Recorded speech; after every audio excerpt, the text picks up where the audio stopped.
On March 23, 2005, explosions at the BP Texas City refinery took the lives of 15 people and injured 180 others.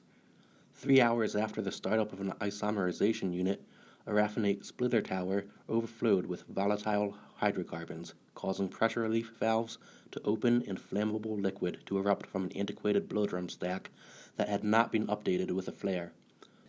Vapor from the evaporated liquid suddenly ignited due to a nearby idling truck. The ensuing explosion killed all of the workers in nearby trailers and damaged homes as far as 3/4 of a mile away, making it one of the worst industrial disasters in recent history of the United States. In the aftermath of the catastrophe, investigators identified key technical, operational, and procedural mistakes that led to this massive accident. The first thing that went wrong was during the startup procedure. Workers failed to open the valve, allowing flow to exit out of the raffinate tower. When filling the tower, the primary alarm indicating levels had increased the recommended level was ignored because it was common practice to fill it higher than the level detailed in the startup procedure. This primary alarm was only designed to measure liquids up to 10 feet.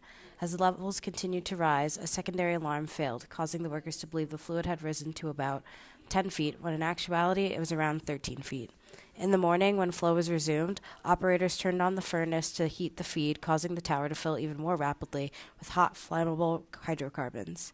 The fluid level reached around 138 feet, according to the CSB, while workers believed it was around 10 feet and falling. Liquid built up in the vertical piping, causing pressure to rise, and 3 valves opened, allowing flow to the blowdown drum. The blowdown drum was not replaced with a flare system, as BP had appealed the 1998 ruling to OSHA. Flare systems are more effective than blowdown systems, as they dispose of unwanted vapors through the process of combustion, releasing only carbon dioxide and water to the atmosphere. Fluid quickly overwhelmed the blowdown drum, which overflowed at the top, causing a vapor cloud to form, which eventually ignited. Upon ignition, a firestorm ensued. In the end, there were 15 casualties and 180 people were injured in the firestorm. The following day, investigators began looking into the accident. BP implemented a flare system after the accident and replaced all blowdown stacks. Personnel who were in some part to blame for the accident were subsequently fired and replaced. Programs to introduce more in-depth operator training were implemented.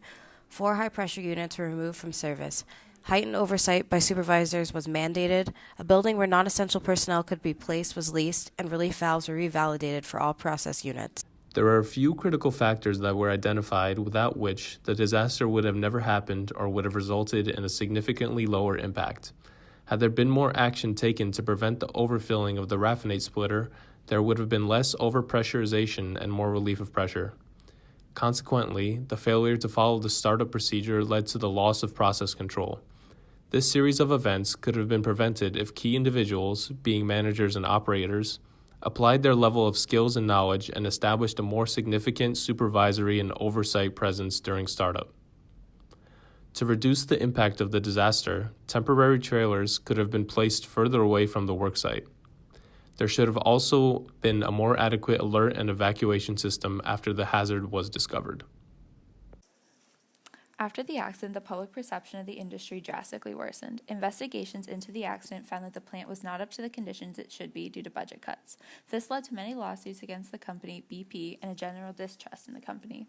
Although there was many mistakes that ultimately led to the accident, the public perception was that BP's neglect was the cause. In addition, this event has negatively affected the industry as a whole. When accidents like this happen, the public does not just associate them with the individual plant. The public sees the entire industry as unsafe even when some plants have high safety standards.